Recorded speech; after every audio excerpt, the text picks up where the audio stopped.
Okey, Assalamualaikum. Salam sejahtera, salam GBN, salam Malaysia, salam kuasa ketiga. Maaf ya, saya buat live terlalu lewat. Anggap ini sebagai ulasan ringkas dan saya akan buat ulasan lebih lanjut esok ataupun hari ini, mungkin sebelah petang hari ini. Dan tumpuan saya untuk live ini atau sesi Jom Bicara ini adalah untuk memberi ulasan ringkas berhubung dengan sesi temu bual Tun Mahathir bersama Khairi Jamaluddin dan Syahril dari rancangan Keluar Sekejap, ya. So jika audio jelas, boleh tolong maklumkan. Bagi mereka yang tidur lewat, pastikan anda share ramai-ramai.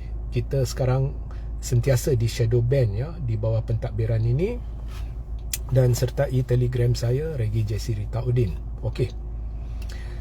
So Keluar Sekejap adalah satu rancangan yang melibatkan Khairi Jamaluddin dan Syahril, bekas ahli UMNO yang Zahid telah berlaku tidak adil, ya. Mereka Zahid telah membuang mereka. I think that was not fair. Saya kurang menonton Keluar Sekejap, cuma klip-klip sana sini yang tular, yang orang share, maka saya tontonlah. So I found it interesting. I find KJ interesting. KJ lebih kurang rebranded himself, menjenamakan semula dirinya menerusi sesi Keluar Sekejap ni, and I found Syahril interesting. I found benda yang saya dapati benda yang dikongsi ni banyaknya menarik. Now, is it intelligent? It appears so. Nampaknya seperti cerdik, ya. Benar-benar cerdik. Is it really intelligent or not? Itu adalah untuk audience, untuk anda tentukan, bukan saya untuk ulas. Tapi di dalam politik, there is something called to appear intelligent, to talk intelligently and to give the appearance of intelligence. Itu rancangan Keluar Sekejap telah berjaya. Nah, ada kalanya saya setuju dengan pendapat tertentu, ada kalanya saya rasa tidak betul atau saya tidak setuju, tapi itu lumrah dalam politik mahupun di dalam mana-mana perbincangan. So that is perkara biasa. Tetapi bagaimanapun penampilannya, cara penyampaiannya menggambarkan sesuatu yang ada tahap kebijaksanaan tertentu. Itu pendapat saya sehingga hari ini. So hari ini saya telah menonton sebahagiannya, saya belum lagi tonton penuh, sebahagian daripada sesi Keluar Sekejap melibatkan Tun sebagai tetamu undangan. Now, saya tidak tahu bagaimana benda ini telah dirancang. Adakah belah-belah Tun telah menghubungi Keluar Sekejap? Adakah belah-belah Keluar Sekejap telah menghubungi Tun? Ataupun kedua-dua pihak menghubungi satu sama lain untuk menjayakan sesi ini? Tetapi I think it was a colossal disaster. Ianya satu bencana yang besar bagi pihak Tun dan bagi pihak Keluar Sekejap jika anda pandai menilai. Dan sorry to say, message saya kepada belah-belah Tun ni, bukan Tun, ya. I know bukannya Tun yang minta pergi sana sini, ataupun bukan Tun yang uruskan. Lazimnya ada orang sekeliling Tun atau orang tertentu yang uruskan.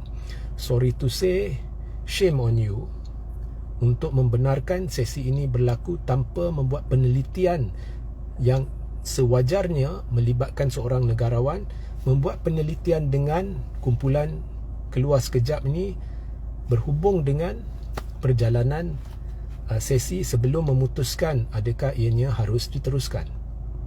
Because you are dealing with negarawan, dan cara anda menampilkan diri anda dalam satu sesi bersama negarawan, being a Malaysian, ya, ada tata cara tertentu, ada tact. You have to have a certain amount of tact, diplomacy, and so on.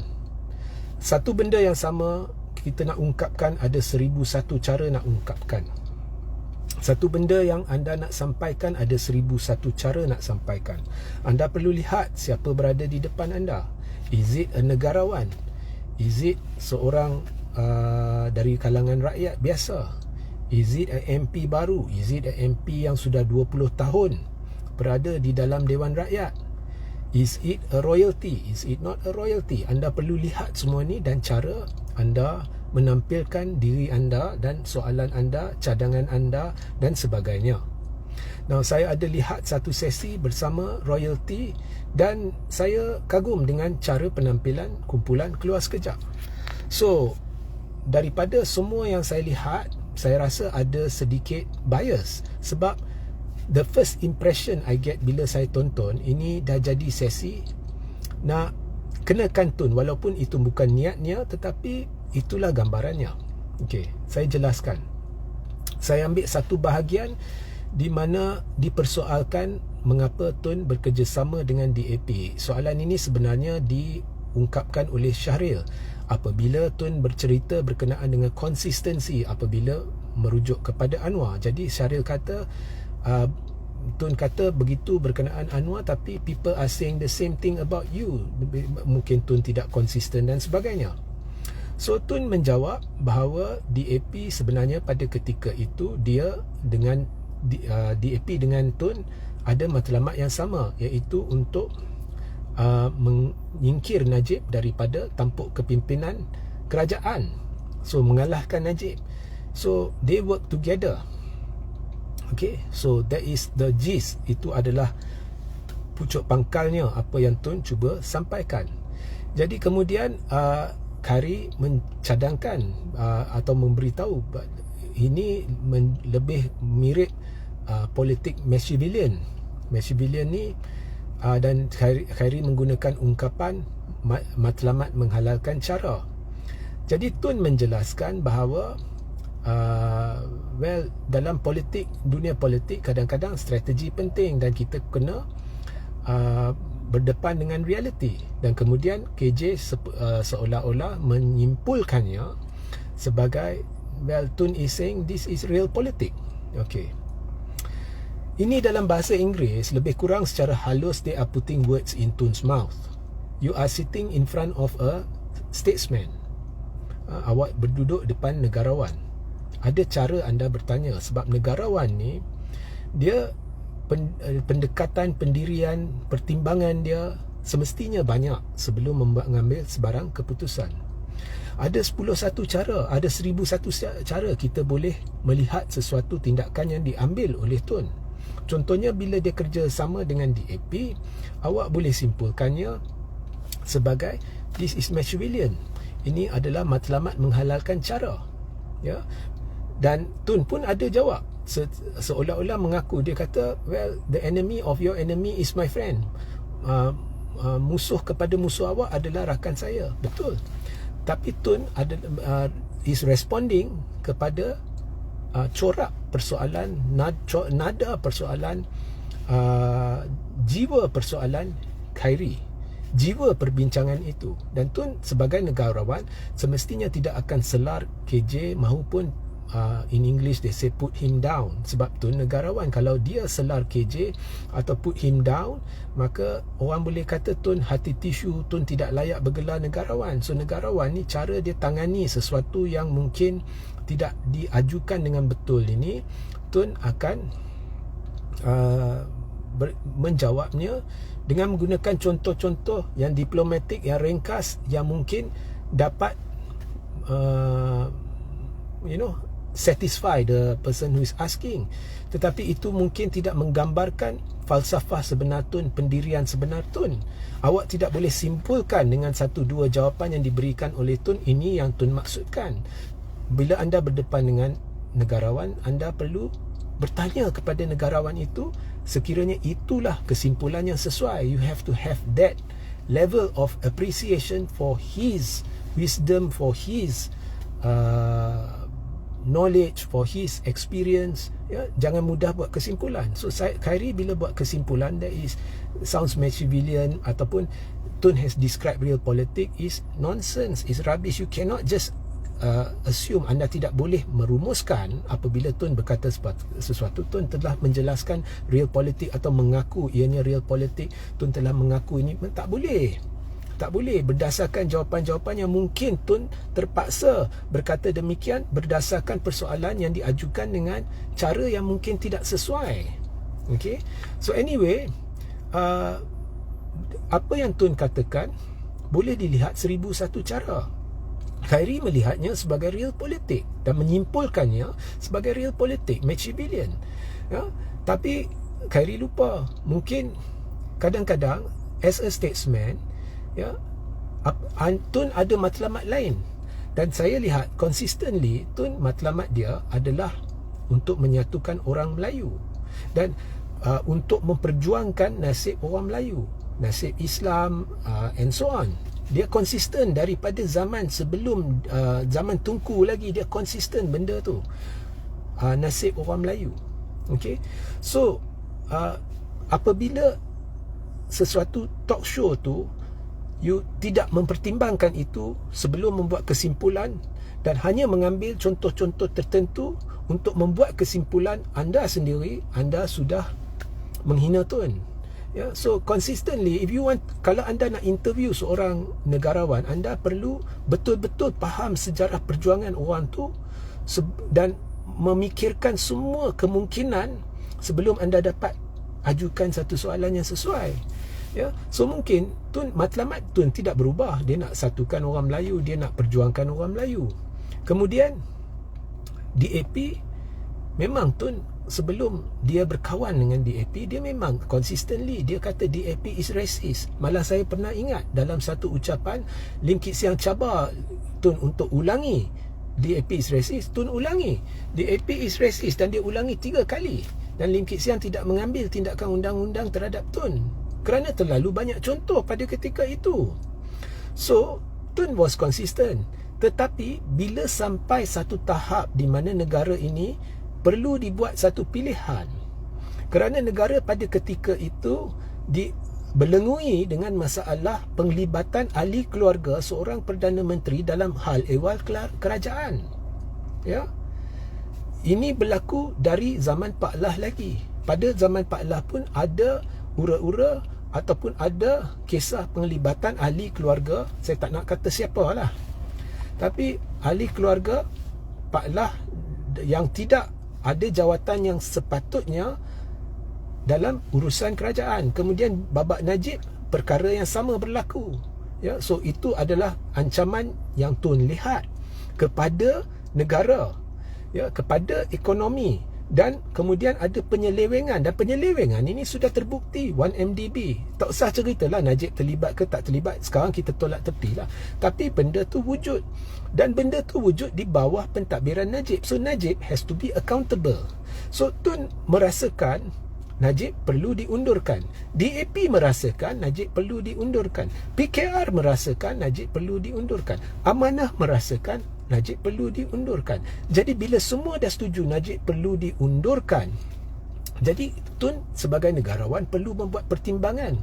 Kalau saya nak perjuangkan orang Melayu, dan Melayu ni majoriti dalam Malaysia, dan Malaysia ini dibelengui dengan masalah pentadbiran oleh seorang lagi Melayu bernama Najib Razak, yang mungkin akan menjahanamkan negara, dan sekaligus jika negara jahanam, bangsa pun jahanam. Jadi Tun mula melihat apakah perkara sama yang boleh dipersetujui antara DAP dengan dia.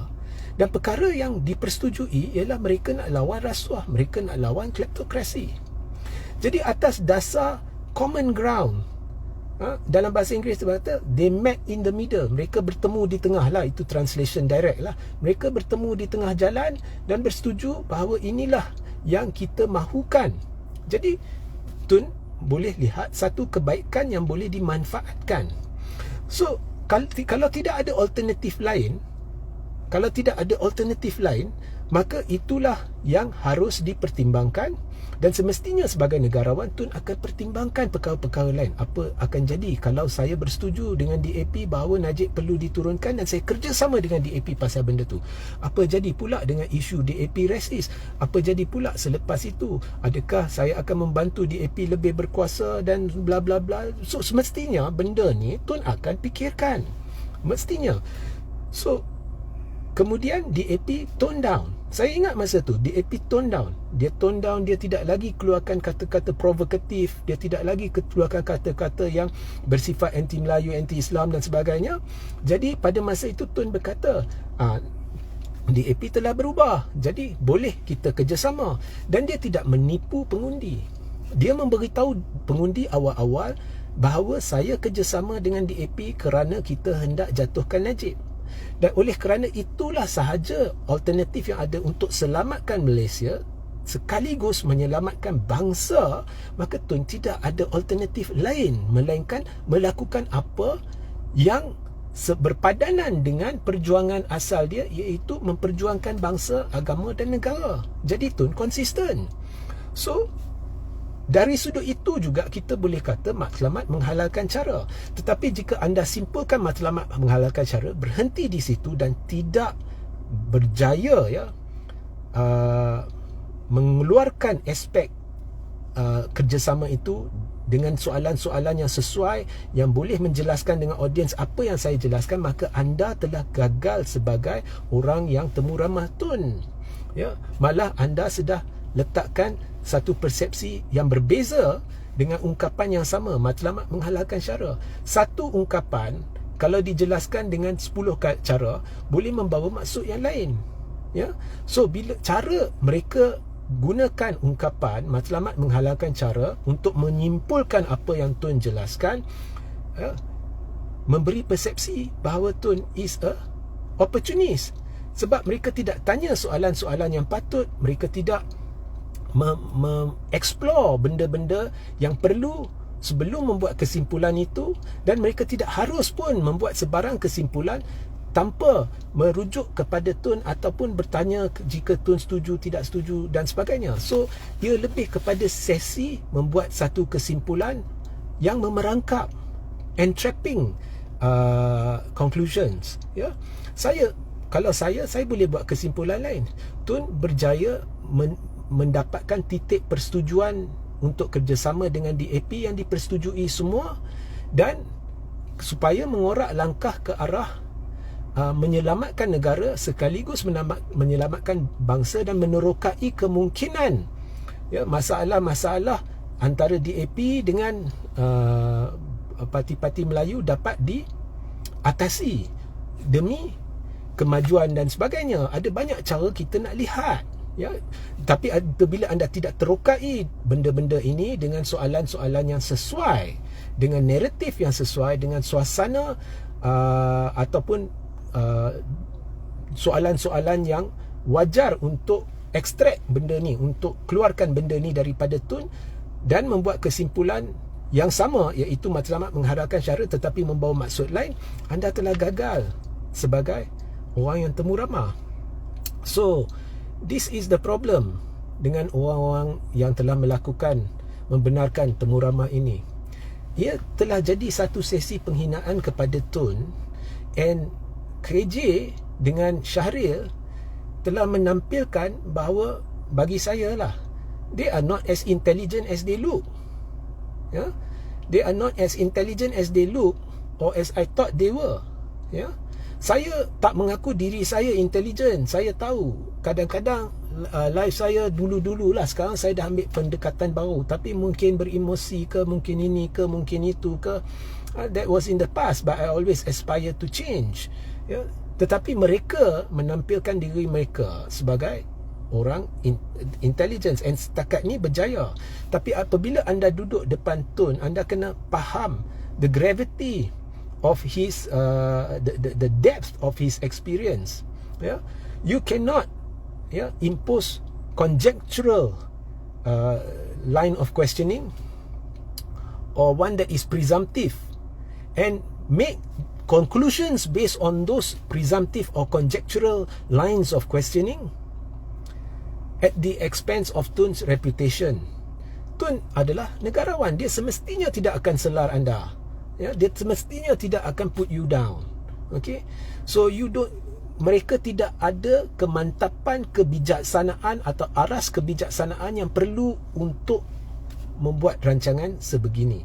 Dan saya heran sebab bila saya lihat mereka buat sesi bersama royalty, it was nice, it was well done.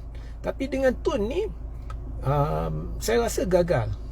Okay, so memang menyedihkan bahawa benda ni boleh berlaku. Dan bagi saya, the burden of responsibility has to be shouldered by those around Tun yang telah membenarkan benda ini berlaku. What were you thinking? What were you thinking to allow Tun to sit on that couch and be belittled and be humiliated by these two jokers? You should be ashamed of yourself.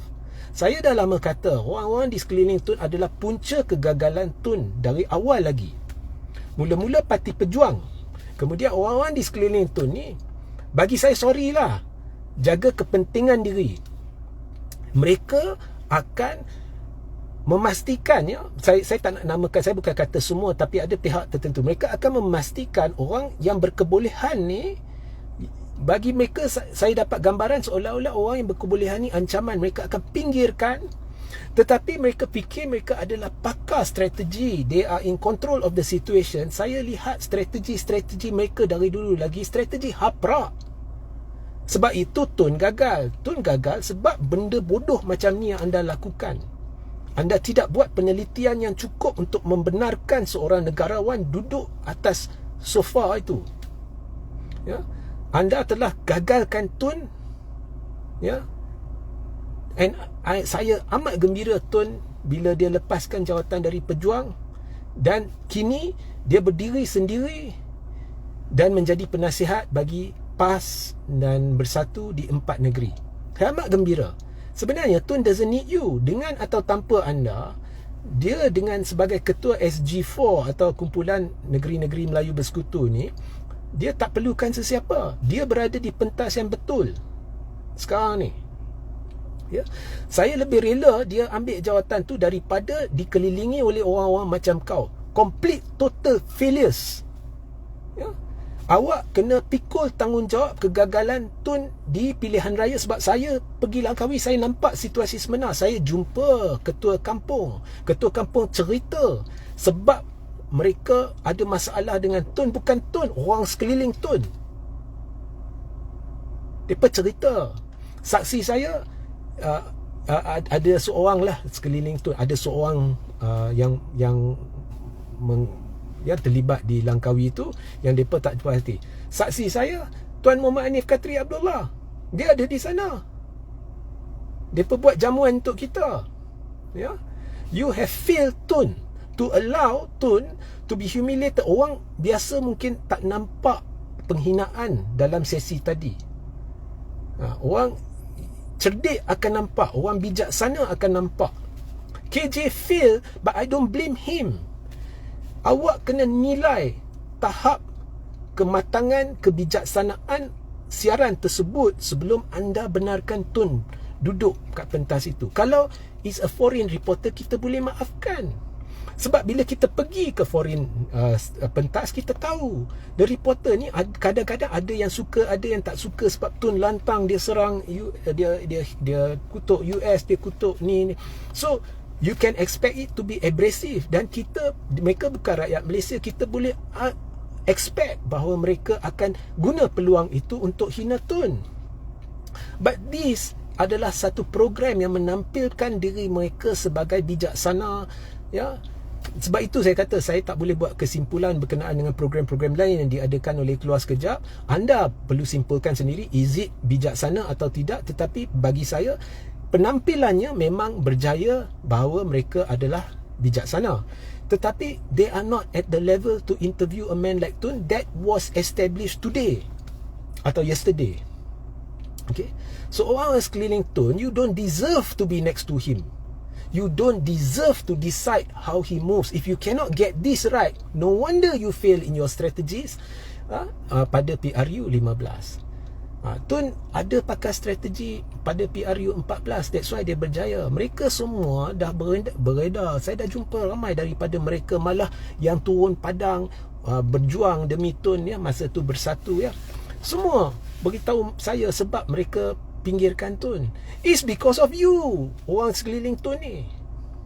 Bukan semua, tapi ada berapa ekor tu, ya. Sorry to say, okay, I can't wait to tell this next year or the year following. I do not know how long Tun is going to be with us. Tapi Tun's failure is your failure. You fail Tun, and you fail semua orang yang sayangkan Tun. Ya. Saya ulang, saya takkan salahkan KJ. Walaupun saya tak puas hati dengan apa yang berlaku hari ini, tapi saya takkan salahkan KJ. Saya salahkan korang.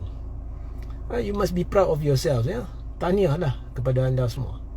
Okay. Sehingga kita berjumpa di live seterusnya, di mana saya akan buat ulasan lebih terperinci. Assalamualaikum, salam sejahtera, salam Malaysia.